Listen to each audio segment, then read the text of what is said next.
katika mwaka ambaye imekuwa ni nzuri kushinda miaka yote.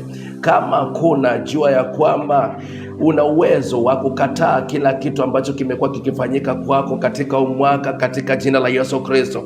It takes your power, it takes what you speak. That is what is going to change your life. Nobody will change your life. It takes your faith, it takes your stand. Ni kila ambacho utakachoamua kwa maisha yako katika mwaka huu, kabla mwaka kuisha. Usikubali kufika katika mwaka mwingine with stress, with agony, with depression na kila kitu ambao shetani ameweka kwako. Uko na mamlaka kukataa kila ambacho kinafanyika kinyume na wewe. Nimekuja hapa kukutangazia siku ya leo kwamba Mungu anakusikia na kuna uwezo wa kukataa kila kitu ambacho kimekuwa kikikufunga katika jina la